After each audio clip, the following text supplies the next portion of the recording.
ಮುಂದಿನ ಸಿಎಂ ಡಿ.ಕೆ. ಶಿವಕುಮಾರ್ಗೆ ಜೈ. ಮುಂದಿನ ಸಿಎಂ ಸತೀಶ್ ಜಾರಕಿಹೊಳಿಗೆ ಜೈ. ಮುಂದಿನ ಸಿಎಂ ಪರಮೇಶ್ವರ್ಗೆ ಜೈ. 5 ವರ್ಷ ಸಿಎಂ ಆಗಿ ಮುಂದುವರಿಯಲಿರುವ ನಮ್ಮ ಸಿದ್ದರಾಮಯ್ಯ ಸಾಹೇಬರಿಗೆ ಜೈ. ಹೇ ರಾಮ್, ನೋಡಿ ಅಂಬೇಡ್ಕರ್ ಜಿ, ಇವರ ಸ್ವಾರ್ಥ ಸಾಧನೆಗಾಗಿ ನಮ್ಮ ಹೆಸರಲ್ಲಿ ಸಮಾವೇಶ ಮಾಡ್ತಿದ್ದಾರೆ. ಅಯ್ಯೋ, ಇವರದ್ದು ಒಂದೊಂದಲ್ಲ ಬಾಬು.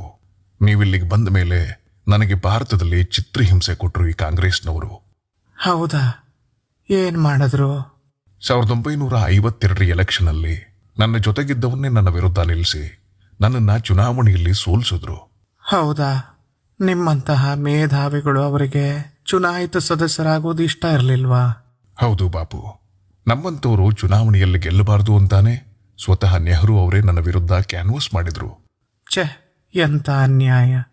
ನಿಮ್ಮಂಥವರು ಶಾಸನಸಭೆಗೆ ಆಯ್ಕೆ ಆಗದೆ ಇರೋದು ನಮ್ಮ ಭಾರತಕ್ಕಾದಂಥ ದೊಡ್ಡ ನಷ್ಟ ಕಣ್ರಿ. ಇದಿಷ್ಟೇ ಅಲ್ಲ ಬಾಬು, 1970ರಲ್ಲಿ ನನ್ನನ್ನು ಸೋಲಿಸಿದ ನಾರಾಯಣ್ ಕಜ್ರೋಲ್ಕರ್ಗೆ ಪದ್ಮಭೂಷಣ ಪ್ರಶಸ್ತಿ ಸಹ ಕೊಟ್ಟಿದ್ದಾರೆ. ನೆಹರು ಮತ್ತೆ ಇಂದಿರಾ ಗಾಂಧಿ ಅವರಿಗೆ ಭಾರತ ರತ್ನ ಕೊಟ್ಟ ಹಲವಾರು ವರ್ಷಗಳ ಬಳಿಕ ನನಗೆ ಭಾರತ ರತ್ನ ಕೊಟ್ಟಿದ್ದಾರೆ. ಅದು ಇವರಲ್ಲ, ಬೇರೆ ಸರ್ಕಾರದವರು.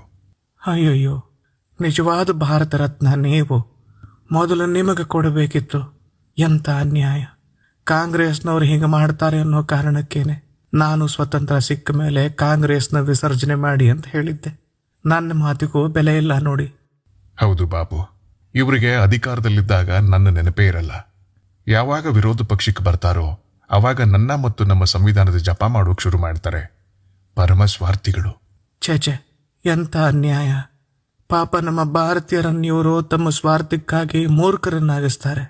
ನಿಜ ಬಾಬು, ನಿಮ್ಮ ಹಾಗೂ ನನ್ನ ಮತ್ತು ಸಂವಿಧಾನದ ಹೆಸರಲ್ಲಿ ಭಾರತೀಯರನ್ನ ಕಾಂಗ್ರೆಸ್ ವಂಚಿಸ್ತಾ ಇದೆ.